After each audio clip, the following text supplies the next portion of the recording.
It was in the 80s, 83 to 88. All women of color earned 59.3 less than white men, with South Asian women actually earning 55.1% or less, Black women earning 58.5% or less, and Chinese women earning 65.4% or less. Hey, y'all. Welcome to the show. My name is Evolve Benton, and my pronouns are they or king. Hello, everyone. My name is Jefferson Darrell. My pronouns are he, him, and in honor of my friend Evolve here, you can also call me Queen. Yes. Jefferson, I'm really looking forward to today's conversation.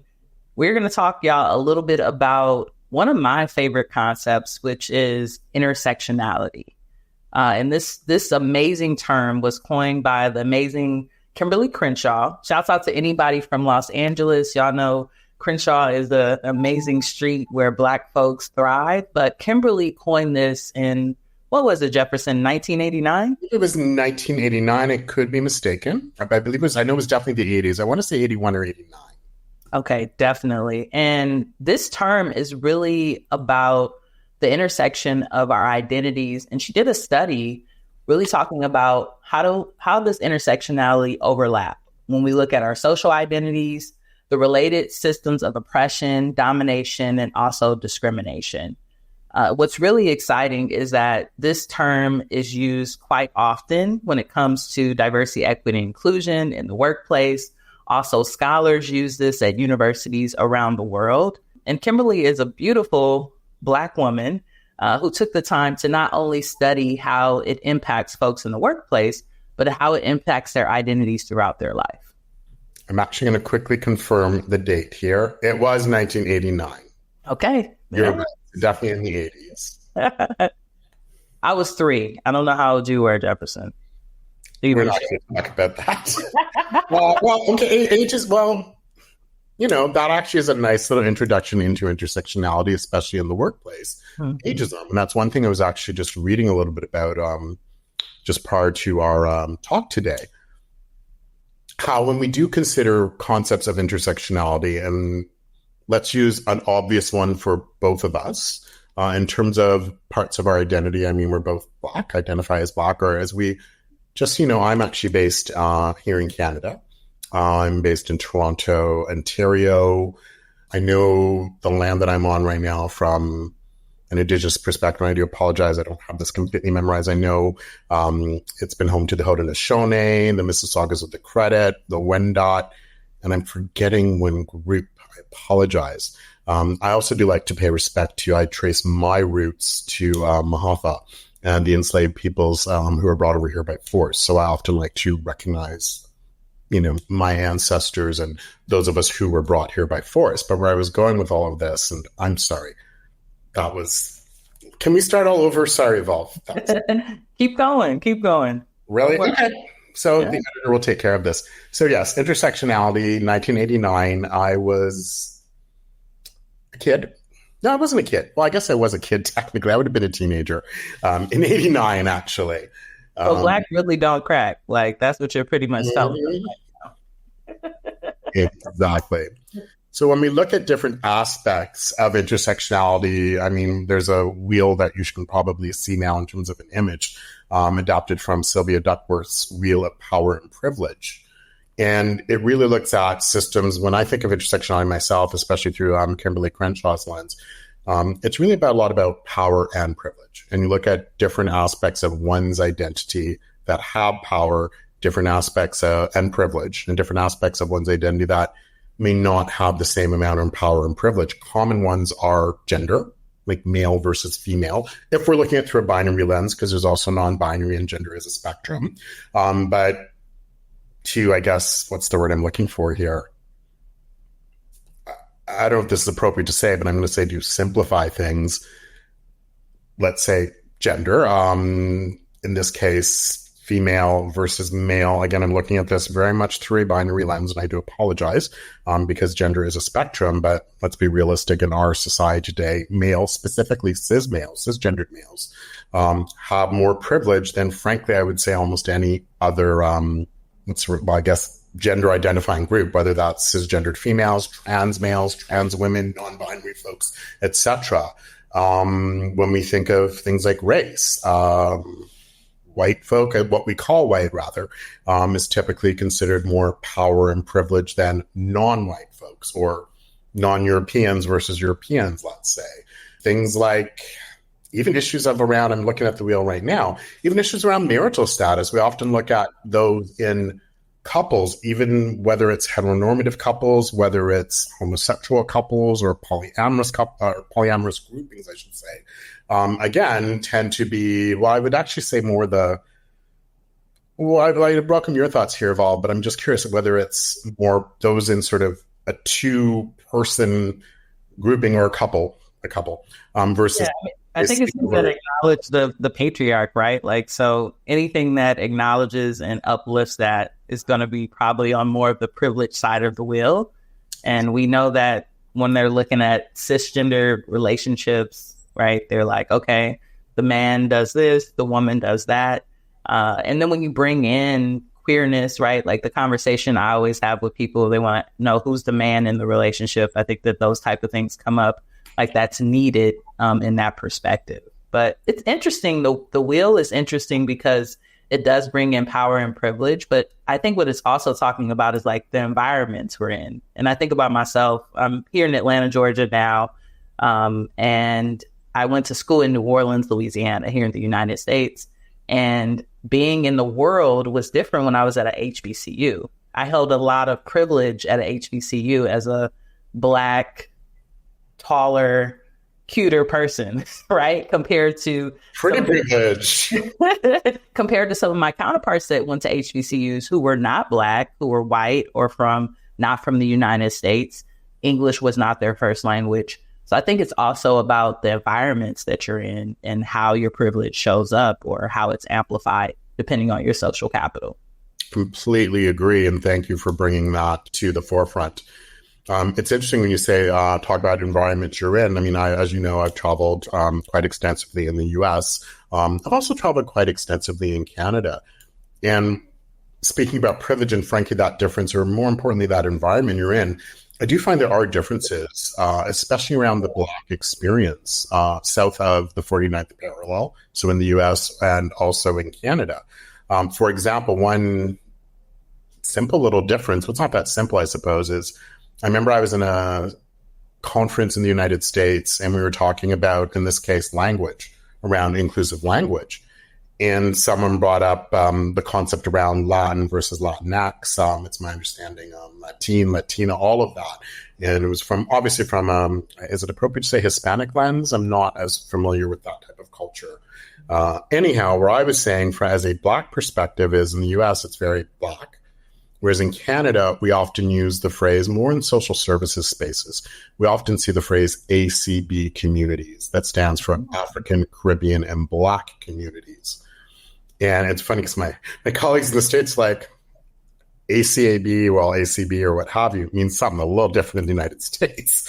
I was like, okay, well, this is what it means in Canada. But to your point, Yval, yeah, the Black experience in Canada, I find, is very, very different than the US.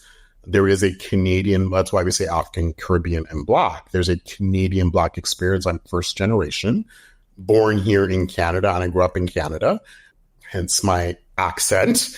And my parents are from the islands, specifically Bermuda, so I have that Caribbean culture, specifically Bermudian culture.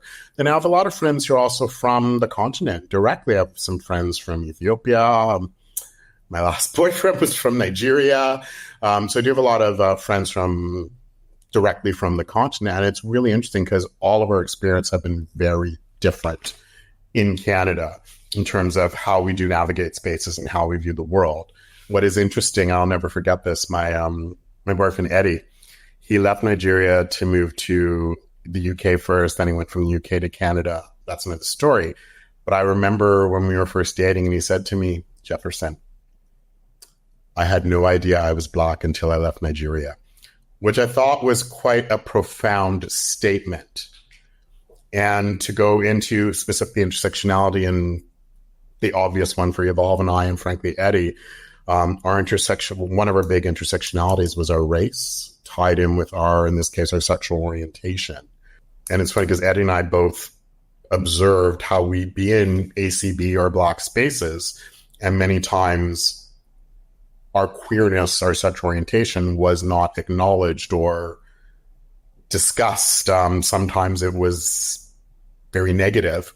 Then we would notice we'd be in queer spaces, and then suddenly our race was an issue, and we'd actually experience racism in queer spaces, and then homophobia, transphobia, anti-LGBT plus sentiment in ACB or Black spaces. That's so interesting. And, what I love about getting to know more about you, Jefferson, is like the layers of your identity, but the layers of your experience. I can't wait to visit you in Toronto. I have still not been to Canada, at least not in person. I'm thankful that we met on LinkedIn and I had the opportunity to travel there virtually, right, and do some amazing work with you as a consultant. But it's always cool to hear how you navigate the world and how you show up as just a powerful leader at breakfast culture. So I know one thing that we did want to talk a little bit about is Thank you for that. By the way, sorry to interrupt you, Evolve. No problem. I received that.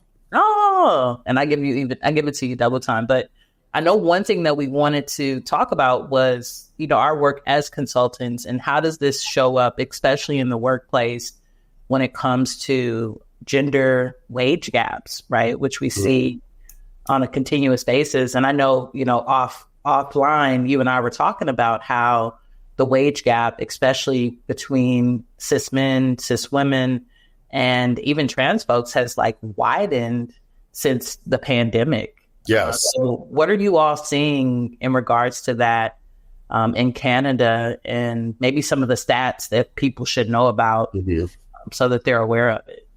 Well, one of the things we do like to say in Canada is we are very different from the United States, but we're still very similar. An expression we often use in Canada is when the United States sneezes, Canada catches a cold. Oh, wow.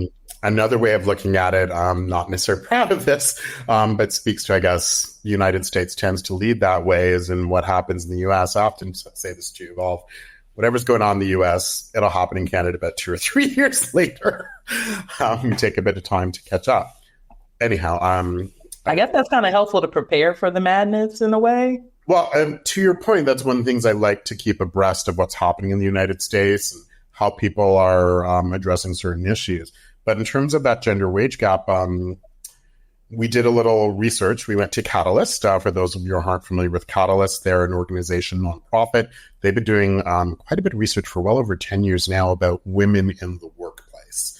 And they've come, I have some notes here, they've crafted a number of different stats here, or they've obtained a number of different stats that talks about, so this is from 2022. Women earned 88.6% of what men earned based on average hourly wages, or 83.7% of what men earn based on weekly wage rates. What's interesting, though, is when we factor in other aspects of identity for women, in this case, specifically women of color, the stats change even more. So all women of color earn, are you ready for this number? Goodness. It was in the 80s, 83 to 88. All women of color earn 59.3 less than white men, with South Asian women actually earning 55.1% or less, Black women earning 58.5% or less, and Chinese women earning 65.4% or less. And this is all based on data from Catalyst. This is from 2022. What's interesting, they go on to say that this wage gap actually widens as women tend to get penalized in the workplace for having children, while men are often rewarded. So mothers with at least one minor child earned 85 cents for every dollar earned by fathers, while fathers earned more than men who did not have children. So I find that's an interesting stat too, an interesting way to look at it. I talked earlier about intersectionality and single versus people who are in relationships. So that's another interesting way of looking at it in terms of single folk. So for the straight, white, able-bodied men in the audience, here's another stat that does affect you in a negative way. people share interesting things at the workplace, and children are one of them, right? When someone's about to have a child, it's like, hey, we're about to have a kid. I need more time off. I need my paternity, maternity leave, my parental leave. But I wonder if it's also that cis men feel more comfortable asking for more when they do have children at the house, right? Because you do often see that, especially women of color, don't ask for raises. If they do get a salary offer, they never ask for more. So is it the ask or is it discrimination? I mean, it'd be interesting to see more around that study. It's interesting. I personally, this is my personal experience, but you're not wrong. There is a study about that. I can't remember the study off the top of my head. But there was a study that did look at the workplace, and it looked at specifically women and people of color. Layer on the intersectionality there as well, but it demonstrated that women and people of color, exactly as you stated, Evolve, they don't ask. And what's interesting, this is a personal anecdote, personal story. There are a few places when I used to work in the corporate world where I was technically operating as a VP or as a member of that senior leadership team. One of them, your background's more public relations type work, so marketing, advertising, communications. And my title at the time at a massive, big multinational PR agency was account manager. And I reported directly to the managing director. I had 8 people reporting to me at the time. And I remember when I was looking at the numbers, my team alone, we were billing 45%, almost half of what the entire agency was bringing in. Yet my title was account manager. There were account directors and there were VP titles. Unfortunately, I'll be blunt, it was a little bit of a sweatshop. So nobody stayed long enough. People would burn out. Like I lasted about 3 years myself before they stayed long enough to earn those titles. But what's interesting is when I moved from there to another organization, it was a similar scenario. I was a manager myself, and it was a Black woman. She was in finance. We were both part of that senior leadership team. Our managers, the directors, brought us to these meetings, and we were providing counts off that level. And it wasn't just a one-off, Evolve. We were there every single meeting, to the point where I know she and myself were doing specific projects that our managers didn't even know about for the owner of the company. So we got together, we read that study, we got together, and we both made a case. So I think this speaks to one of the ways to help address this is allyship. And we worked together to make a case. And we made a business case and stated, here's why we are asking for a jump in pay and a jump in title to acknowledge it. And what's interesting is, in both cases, when we asked, in this case and then the previous case when we at the agency, we were told point blank, well, we can review this in maybe 1 or 2 years, and we'll look at a bump in salary then, and we'll look at a bump in title then. And we were both, well, we're doing the work now. Like, why do we have to wait for 2 years? So yeah, I mean, you're right in terms of that study. I don't have the study in front of me, unfortunately. Yeah, well, maybe we can bring it in to our next show or our next episode as well. Great idea. Or we'll put it in the chat in terms of when we post this. What about the States? What are some stats from the States? Great question. When I read these notes, I mean, I was flabbergasted, Jefferson, just to see the continued wage gap, especially when it comes to women and men. And y'all, when we're saying this, we're pretty much saying cis men and cis women. But women in the United States earn 82% of what men earned in 2022, based off the median hourly full-time or part-time workers' wage. And then when you start to look at women of color, there are even higher wage gaps compared to every white man earning $1 in 2021. Black women earn 67 cents. Latina or Latinx women earned 57 cents.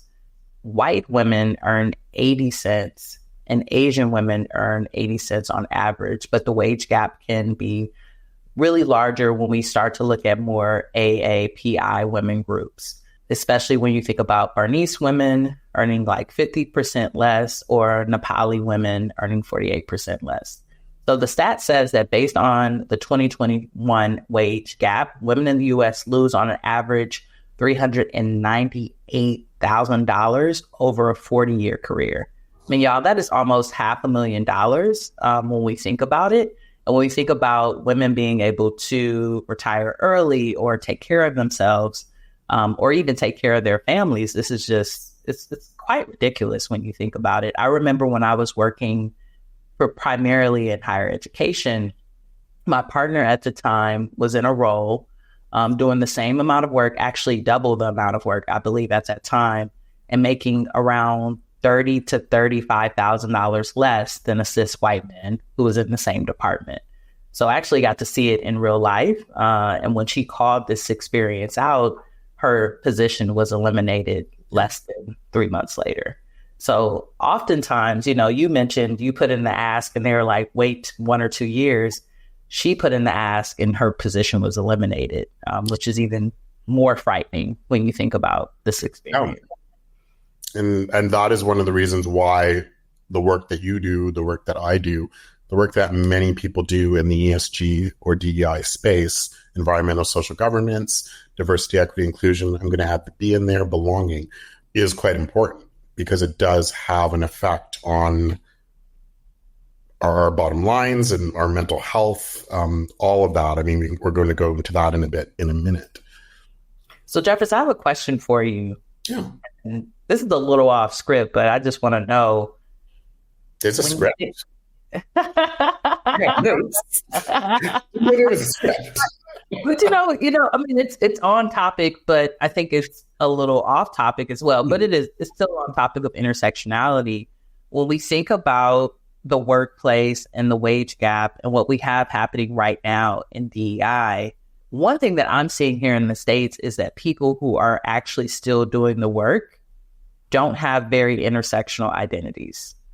I'm seeing a lot of like cis white men, white women get hired for these DEI roles. And before, especially after the murder of George Floyd, we got to see a lot of like particularly Black women be amplified and put into these DEI roles. I'm wondering from your standpoint, are you also seeing that in Canada where there's this shift of the identities that are leading the DEI type of work? Yes and no.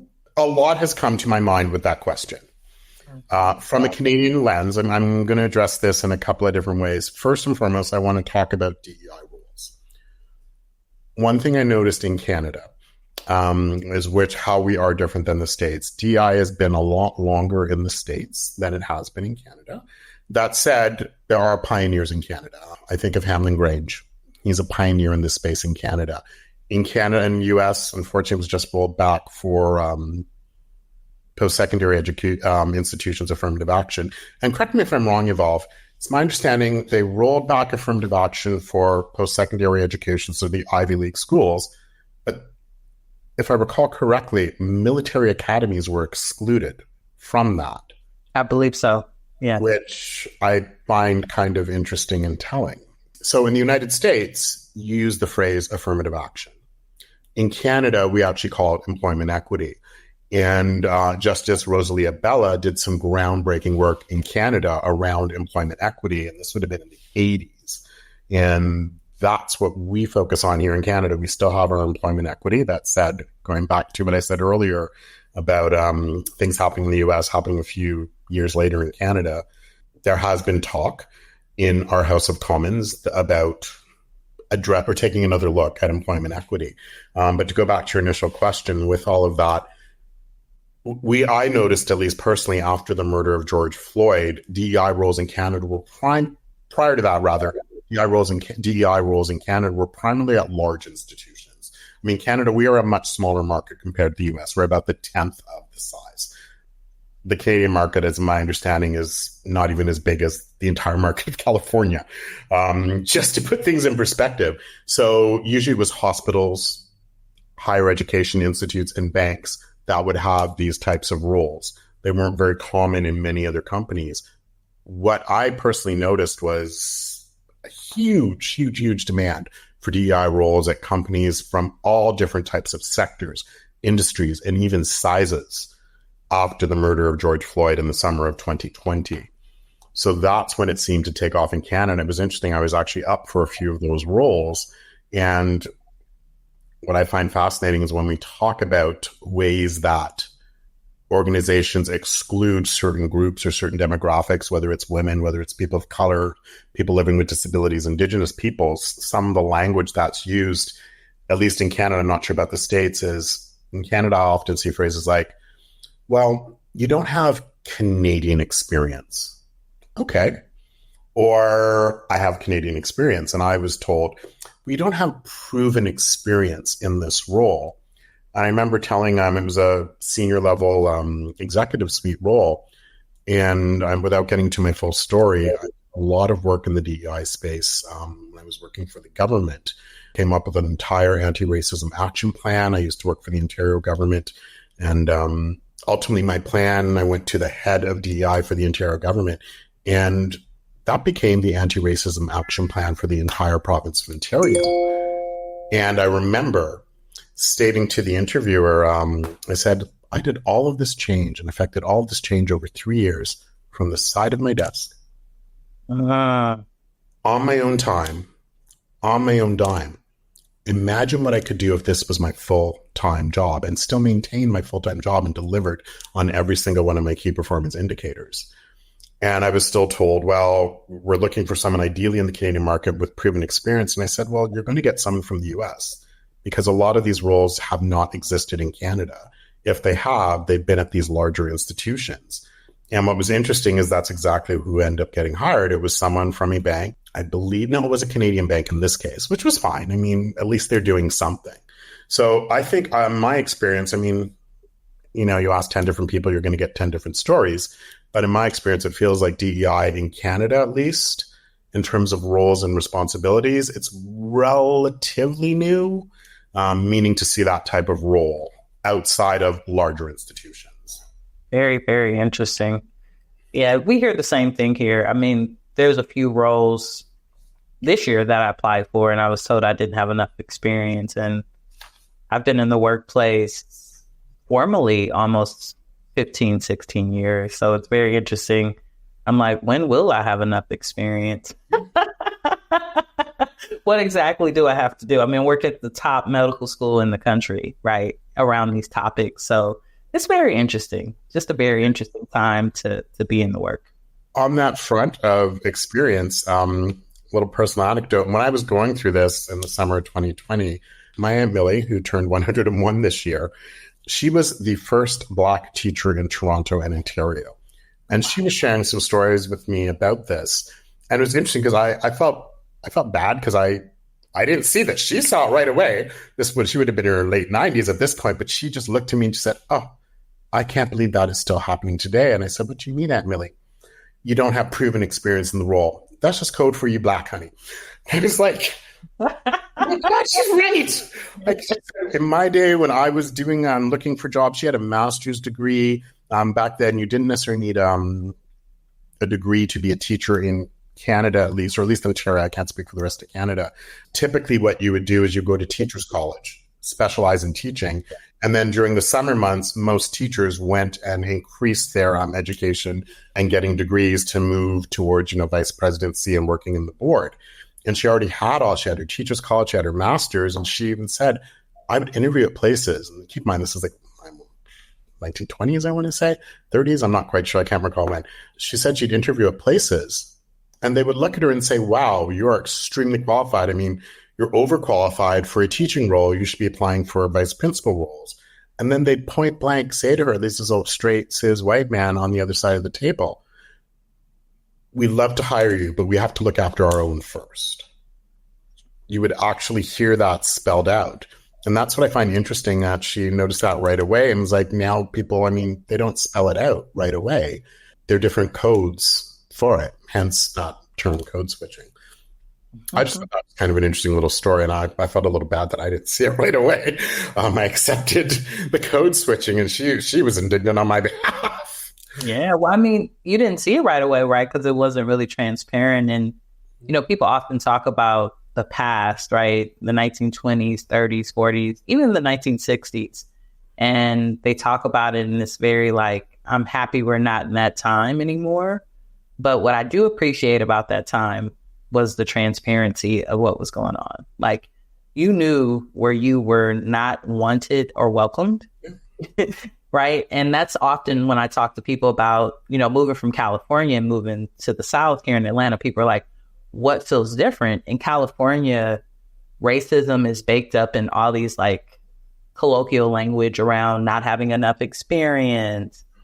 Sometimes they'll tell you things about the dress code to penalize you because you look fly or whatever it may be. Whereas in the South, you get to Atlanta, once you get around certain areas of Georgia, people will just look at you like you're not supposed to be here. And they might even call you out of your name, but at least you know. So it's just a different level of it. And neither of them feel more safer or more adequate for me. I think that I rather know instead of thinking that I'm not educated enough or I don't have enough experience or this runaround, when it could just be like, you don't want me at your organization. So how does it show up in the workplace though, right? Because the work that you and I have been able to do has been really cool with organizations around the world. And it's interesting the way that intersectionality shows up in those spaces. Great question. We talked a little bit about this, or I brought this up a little bit earlier, what we both did when we talk about age, for example. That's one aspect when we look at different age groups in the workplace, especially when we think about, those with kids or those without. I'll be blunt, I don't have kids. I have a niece who I've helped to raise, love her dearly, love her very much. And I'll be really honest. I'm sure if this is necessarily intersectional specifically, but in terms of the workplace, we talk a little bit about how people with kids, or let me be more specific, women with kids, will make less than men with kids in the workplace. And I remember I was that guy who stay late, do what needs to be done or what have you on my colleagues in the middle of a project where I go leave at 3, I got to go get my kid. And I remember I was a little jealous and a little upset and just sort of, well, how come they get to leave and I have to stay here and work? And then I remember I had to look after my niece when she was very young. My sister used to travel a lot for work.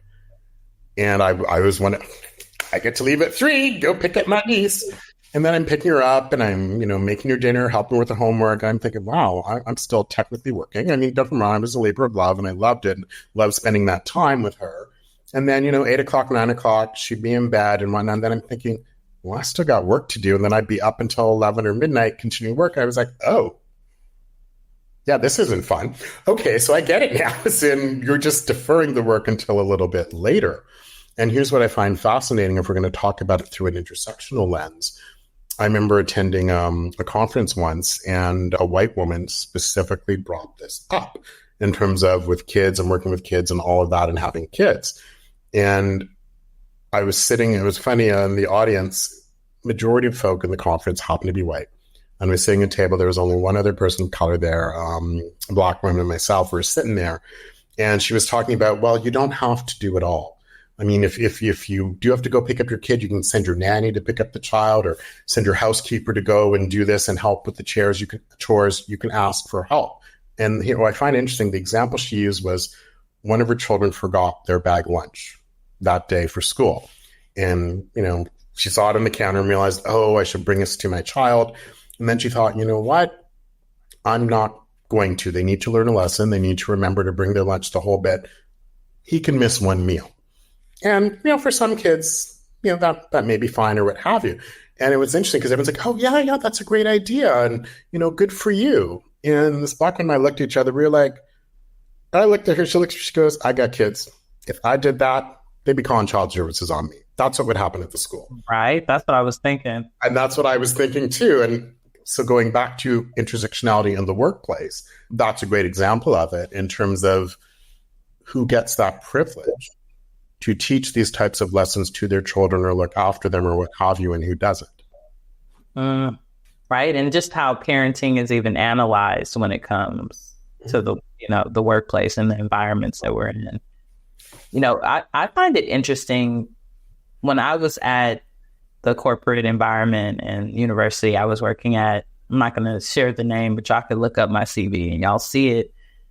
What was interesting was I found that when we started to bring in our identities more and they were recognized, there was a sense of well-being, right, that really showed up in our environment. So I remember in particular, I was on a committee for our LGBT task force, and we did an annual event, which was called like the LGBT Party of the Year, right? End of the year party. End of the school year is around June, so it's Pride Month. We had an opportunity to give out awards and talk about like people intersecting beyond just their sexual and gender identity, but also intersecting with the work that they did. Like, who's the top doctor who's gay? Who's the top resident who's gender non-conforming? And even though these people are excellent, like literally I worked at one of the top institutions in the United States, these people are excellent.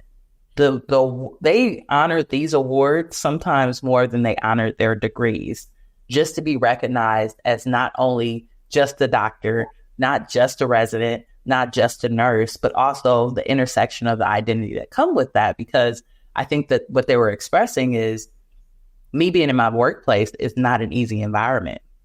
So the fact that you're recognizing the variety of my identity and uplifting that, it's like super powerful. So we do know that, right?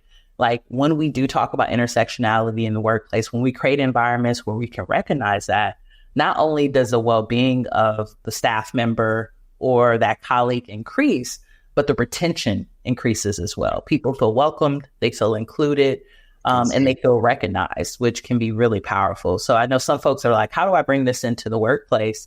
I think some ways that you can do it is simply by celebrating people's identities and also the function of their job, right? Because sometimes we want to just celebrate you being queer, and it's like, well, that's great, but also celebrate the fact that I'm giving this company a lot of labor, a labor of love and a labor of time, which is so important.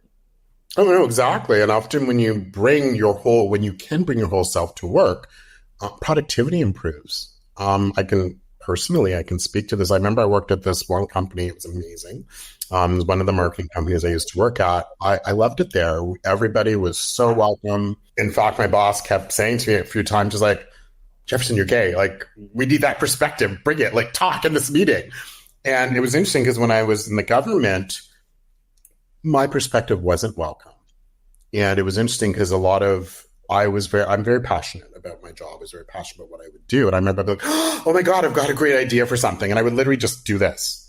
And I got called into my manager's office to say that this was considered threatening and aggressive.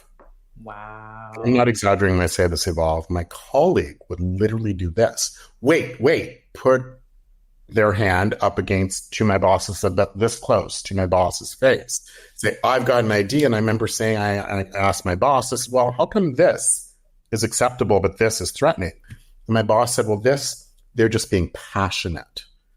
I remember at that point, it wasn't, not that I wouldn't participate in meetings, but my coping mechanism was I would drink water in meetings every time I felt like contributing, just volunteering information. And you know what? My voice is not welcomed here. I would take a sip of water. I always walk with this water bottle. And not to say that I wouldn't contribute if I was directly asked, here's my opinion, but I wouldn't volunteer information. And here's what was interesting. Jump to not so much my boss, but my boss's boss. My boss was the director and this was a VP. We had a meeting. We were partnering with this agency where I used to work. So I knew everybody there. They knew me. And they're like, hey, Jefferson, what's this? What's going on?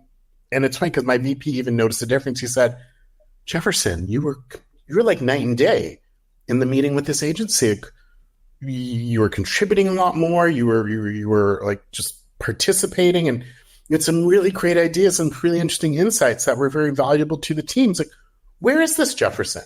How come we don't get to see this Jefferson? At that time, I didn't have the courage to say, well, I brought this Jefferson, but I was told this Jefferson is too aggressive and too assertive. And I was my direct manager is basically stifled that Jefferson. And I just thought that was interesting in terms of productivity within the workplace, because here was interesting, the result of that. I feel a bit fortunate that I didn't get fired. Not necessarily for my own, I guess it was for my own, but because I wasn't volunteering any more information, as I said, not that I wasn't contributing. I would contribute when asked, as in, oh, can you do this, do that, or what are your thoughts here? Anytime I just volunteered information or, hey, here's my opinion. Oh, you're being too aggressive and assertive. And what was interesting is my colleague ended up getting more of the work because they would be like, oh, I'll do that. I'll do that. And then it was interesting because my manager called me into her office and said, well, the workload is it's uneven. There are only two of us reporting into them. So your colleagues has the bulk of the workload. You don't have as much. And I'm thinking, well, you're the manager. You assigned the work. And now you're basically blaming me for this. And so that's another example, at least from a personal lens. But I mean, there have been studies that actually talk about how it does or how it can affect productivity and the way certain people are viewed. In this case, it was around inside or outside, or the dominant culture versus a non-dominant culture in the workplace. In this case, there was a very clear dominant culture in the workplace, and that my colleague fit in with that identity. And it was interesting because it wasn't just me that noticed this. I guess I can talk about it specifically. It was women. This organization was very male-dominated for decades. It's a 50-year-old organization, very male-dominated for decades. Their very first female CEO came in, I was there like 10 years ago, came in and did a great job to take their 0% women in management and senior roles to 70% women.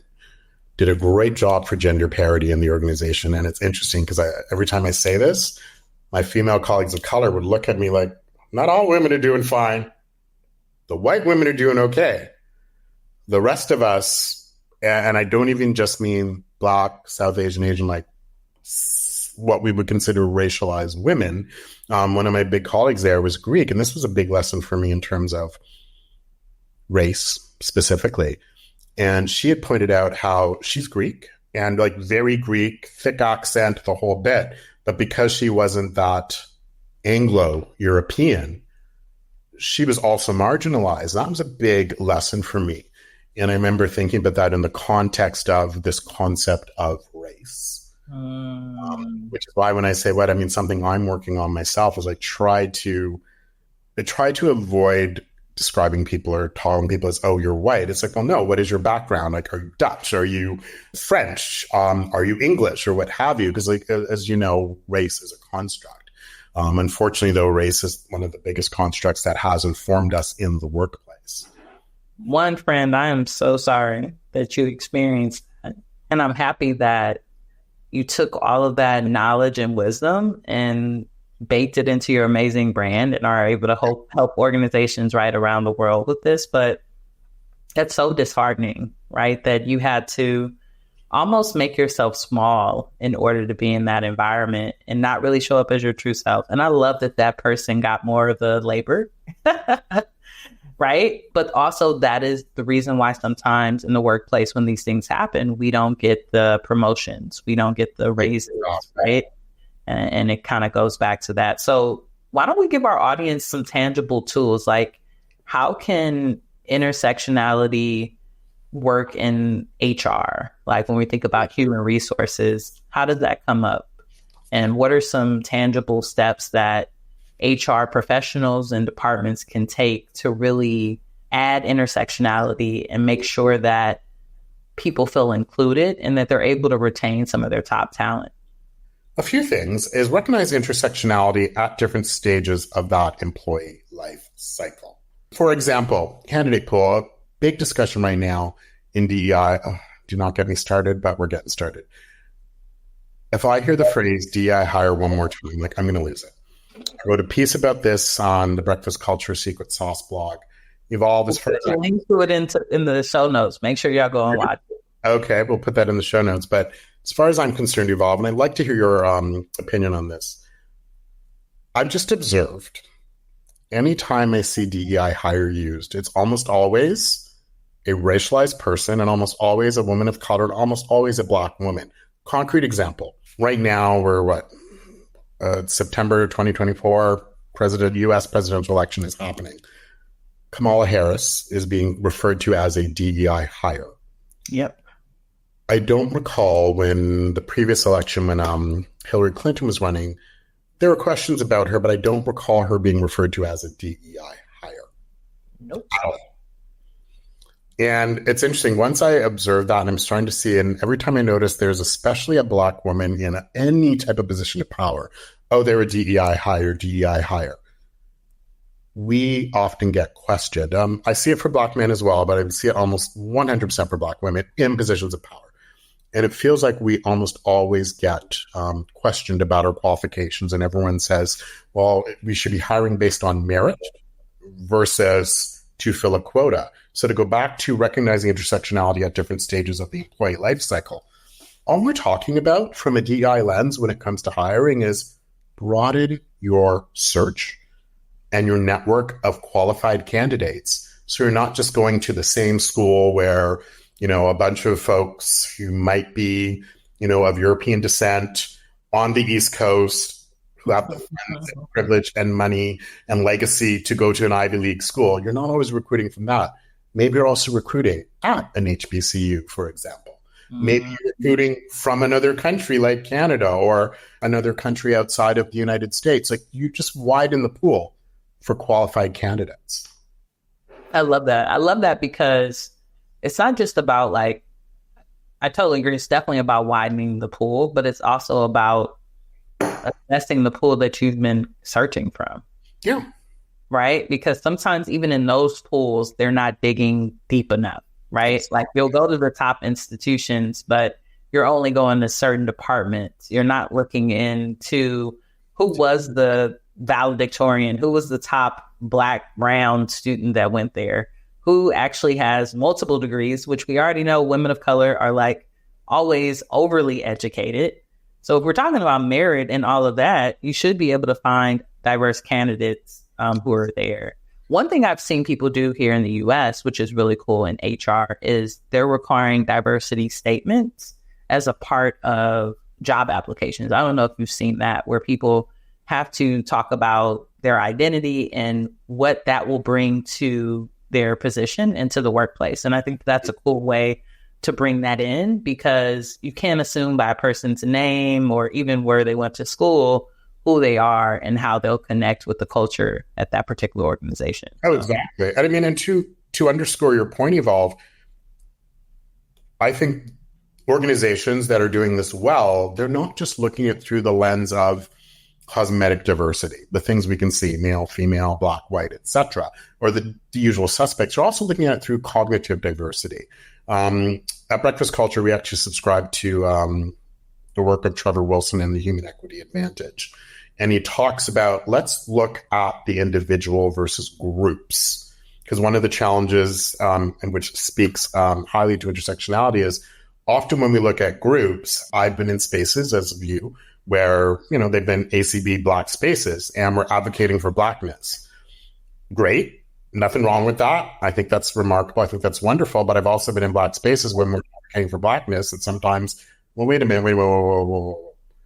What's going on here about, like, you're saying derogatory things about queer peoples or what have you.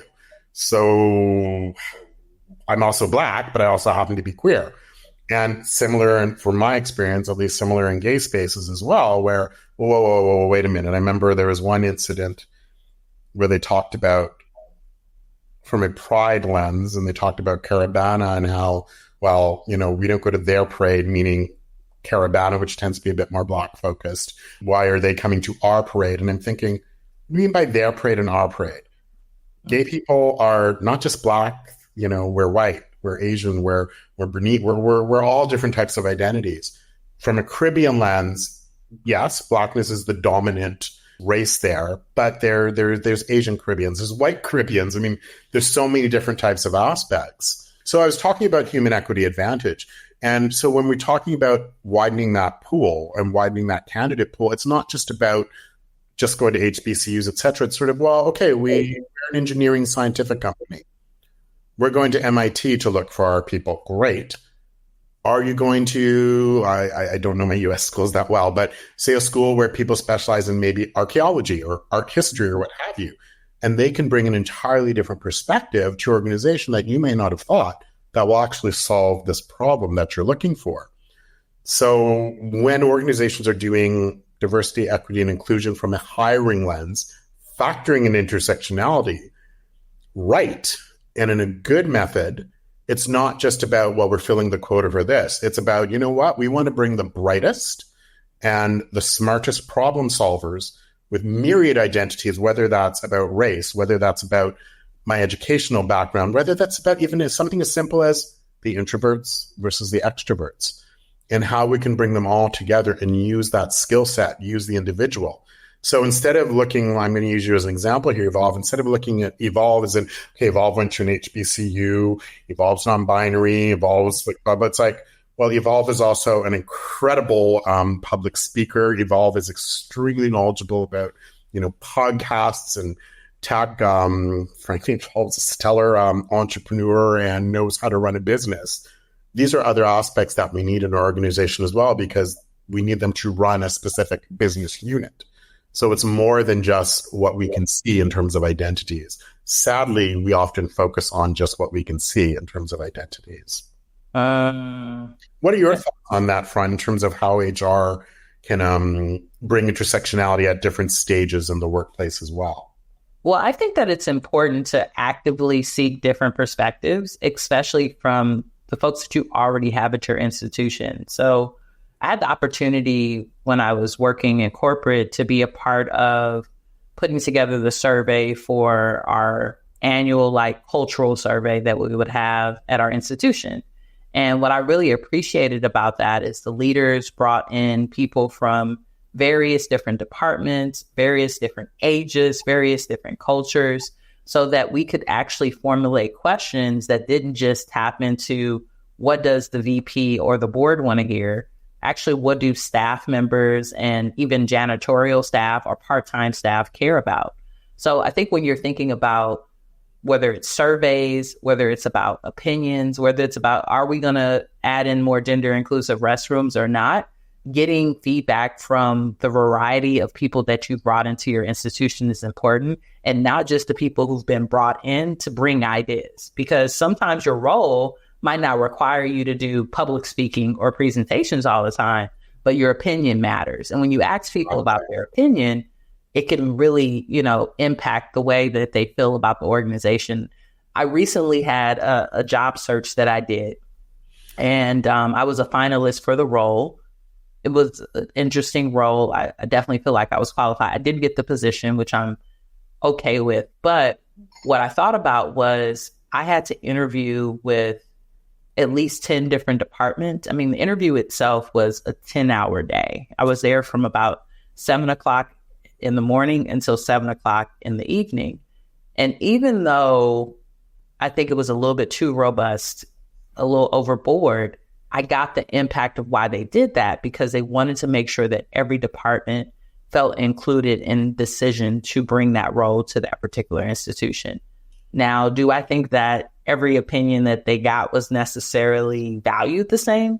Perhaps not. But when you think about the way that the people felt at that institution, I'm sure they felt included. And that means that they'll stay there more often. So getting that feedback, getting those perspectives, and not just from the thinkers. That's what I often think about, get it from the tools, right? Because sometimes we utilize people in the workplace as tools.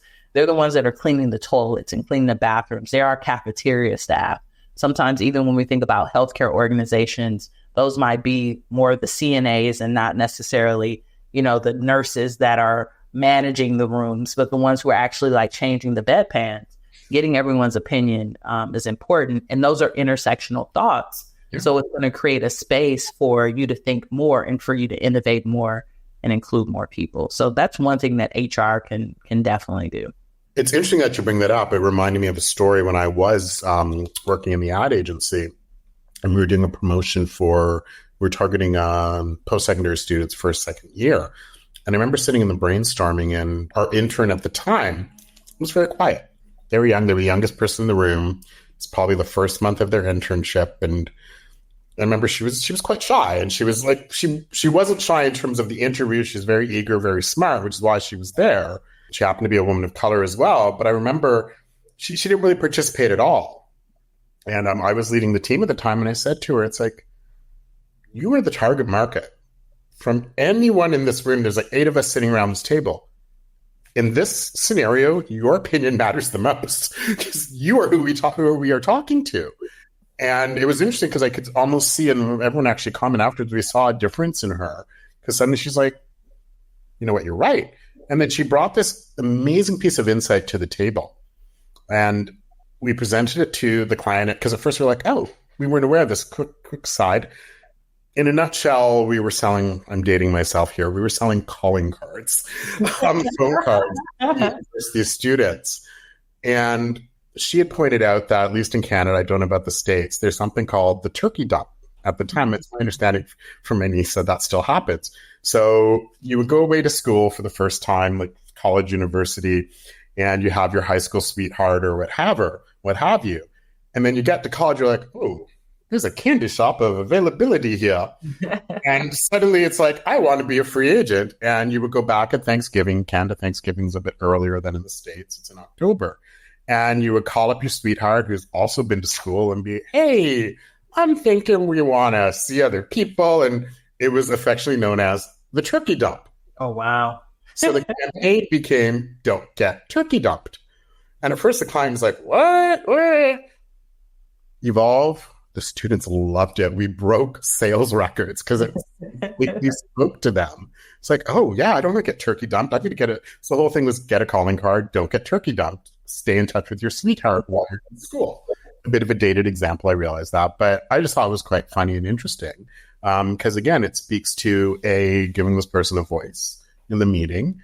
Their voice became and their insights became the foundation of this project. We didn't submit it for an award, but the client was blown away. At first, they're like, well, I don't know. They weren't. And then we demonstrated the insights and we showed them some of the research that we got after that. And they were blown away with the numbers because apparently it's something they've done every year, but they hadn't received the same sales numbers that they had before. I mean, I think times are a bit different today. But where I'm going with this from that intersectionality lens and just even bringing yourself, full self to work. If we didn't have her at the table, let me rephrase that. We had her at the table. But if she had stayed quiet and didn't say, we would have lost that insight and we would have not been successful and the client would have not been successful. So now here we have a 20-something student, woman of color, bringing her insights, her whole self to work. And that was her own personal experience. And it was a very common experience, apparently. Even to this day, I chat with some young students. And some people say, yeah, that's still a bit of a thing. Like we may not call it the turkey dump anymore, but that's apparently a common occurrence. So that's one way that the organization does benefit in this case of people being able to bring their full selves to work. I say to that, Jefferson, thank you so much for sharing because I think what we're talking about right now is really about HR educating themselves and staying on top of this knowledge. And shout out to y'all if y'all are actually watching this show and we're interested in talking more about or learning more about intersectionality in the workplace. I know that for me, educating myself on a regular basis, staying on top of the stats and data is important, but also listening to the voices of the experts in our field are just as important. So thank you for doing that. And for me, that is one of the things that you can continue to do as an HR professional, as a department, to continue to bring more voices into the space. Educating yourself and knowing the top voices who are doing the work and bringing their perspective in and really being cutting edge when it comes to innovation is about thoughts that you're probably not thinking about right now. Many of our HR professionals, at least when we look at it statistically, normally are older, right? Are older folks. So being able to bring in those other generations and their opinions are super important. So thank y'all for listening and being a part of this and continuing to educate yourself on the importance of diversity, equity, and inclusion. But really our topic today, which is intersections of identity and really making sure that you're including that in your day-to-day work. So what's the tea, Jefferson? What is the story that you want to share around your intersectional identity and, celebrations and challenges? I think that oftentimes when it comes to DEI work, and I talk to my young people about this all the time, you don't have to share all your trauma to get the things across. You can sometimes share celebrations. And what you just shared, even that topic around that young person that you were able to say, hey, what's your opinion? That was a celebration, right? That was a moment celebration, right? Where you were actually looking at them and you brought them out. But often we even have challenges. So let's break some eggs. What would you like to share? Actually, I want to build on that, Evolve. To your point in terms of celebration, one of the simple things that, before I get into the breaking eggs, one of the simple things that organizations can do is simply talk to other folks. I mean, there's something you did trigger. We're going to go to like break some eggs in a minute. When you talked about seasonal staff in organizations, that's one thing I've noticed. I can't say about the States in my own experience. I don't have stats around this, I'm afraid. I do have stats for organizations, but one thing I've observed in large organizations, a lot of times the seasonal staff are racialized or marginalized, the part-time staff. And what I find interesting is, going back to things that HR folks can do, those different policies and procedures that affect different folks. So to come back to you in terms of let's break some eggs, you know what? I did have a story that was a bit more, I'm going to use the word traumatic because we had talked about that previously, but I think I'm going to stick with the story about my colleague in terms of that intersectionality and, a positive place in the workplace. And a lot of times I think it's just talking. One thing I've observed myself, when we're in the workplace, we all have our bad days for whatever reasons. And I've been in a workplace where someone's just been a prat to me. I hope that's appropriate to say here. Negative. What does that mean? I don't know that slang. I understand it's an English idiom. I might be not have the exact definition here, but like an idiot for like just being mean to you. Like just, it's an English expression.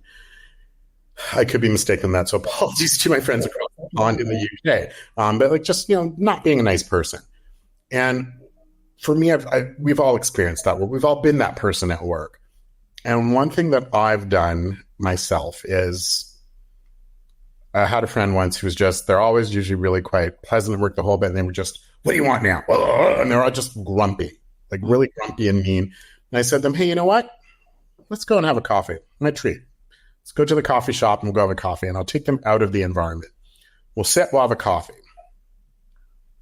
And in this case, happened to be a woman. I can't remember if it was a woman of color or not, but it happened to be a woman. And she had said to me, oh, I cannot thank you enough for this little coffee. And just today, and like just listening to me right now, it was my kid's picture day today. Got her all dressed up, ready for school. Just as we're walking out of the door, she was all nervous and threw up all over her dress. Had to go and find a new dress and do this and do that. So now we're late for school. She made it to picture day. She was upset because it wasn't the outfit she wanted, but it's like, you threw up on the outfit you wanted. And now I was late for work. And then I was late for this meeting. And oh my goodness, I've just been a horrible person all day. And what I find interesting about this story is a lot of times as individuals, we often will take that personally. I was on the receiving end of it, as were a few other people. And she realized, wow, I've just been horrible all day. It's like, I'm so sorry. And not that she has to apologize or anything, but the point of the story is we often do take that personally.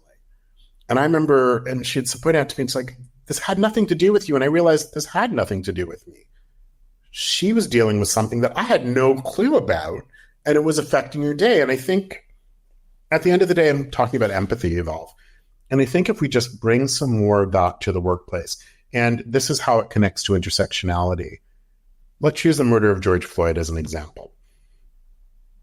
That was a very difficult moment for many, many peoples across the world, especially Black folk. And then we had to go into work the next day, smiles and everything's great or what have you, when no, I mean, I know myself, it was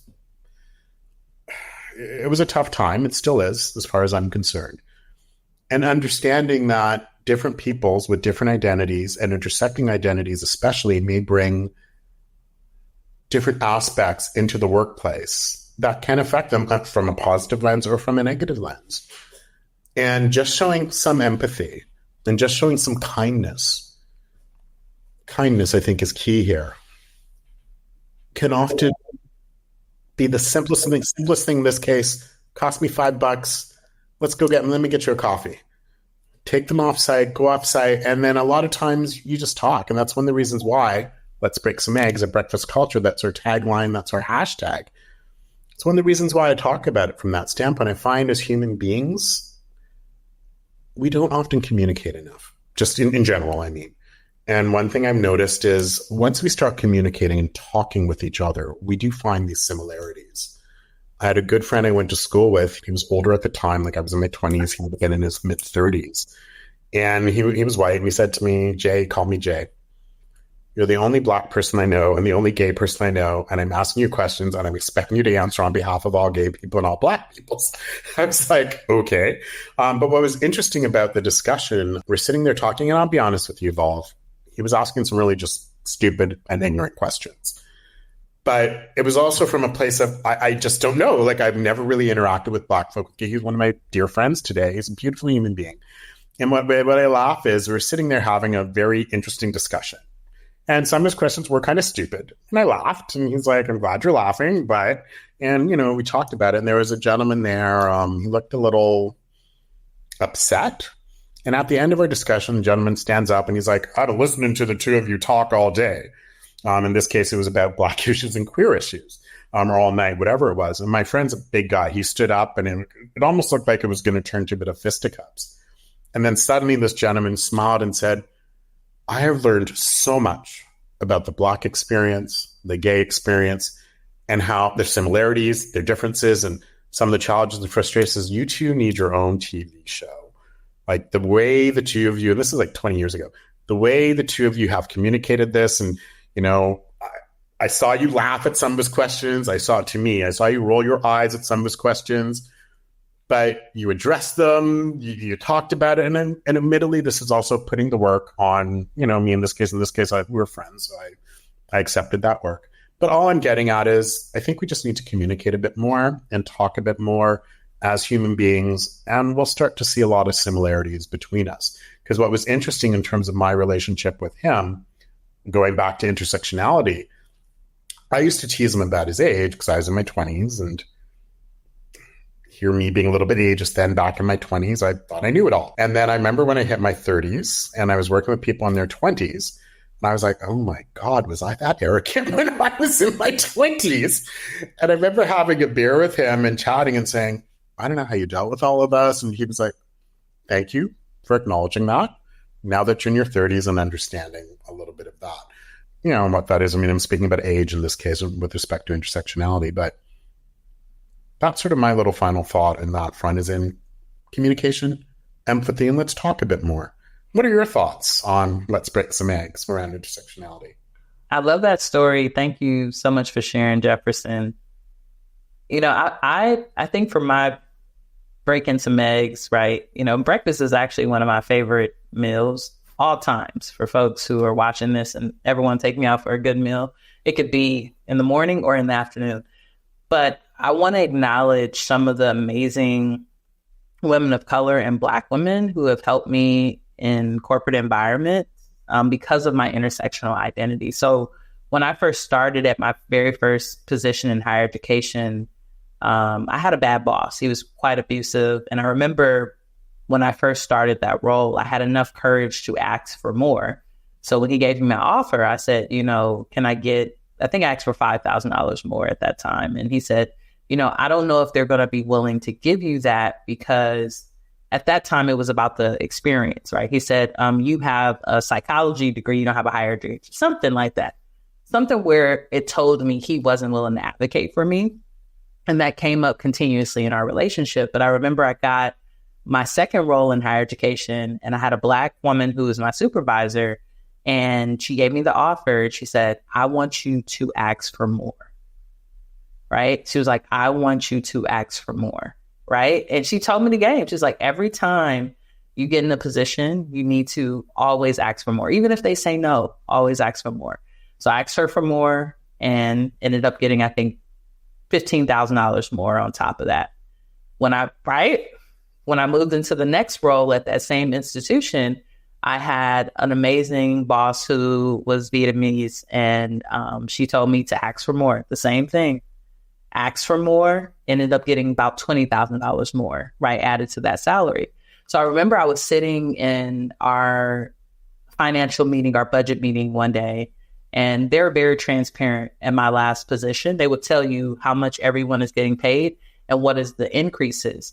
And I remember looking on the board and I was the second top paid person in my department as a Black non-binary person. And I was like, this is the power of asking for more, and bringing your full self to work, and also bringing your full self to discussions.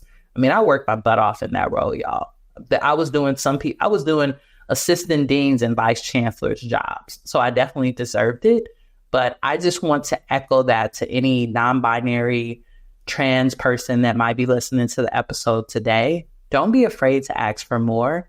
And if you get in a role where that person isn't willing to advocate for you, that might be the red flag to tell you that maybe that is a position that you take for a short time, but not a long time. So I just wanted to share that and give that as breaking some eggs today, because I know that there's folks out there looking for roles and looking for positions and trying to figure out how do they not only get more as far as a salary, but how do they see if an organization really is about standing for them. And I think that's a powerful way to start the conversation, especially when you get a job offer.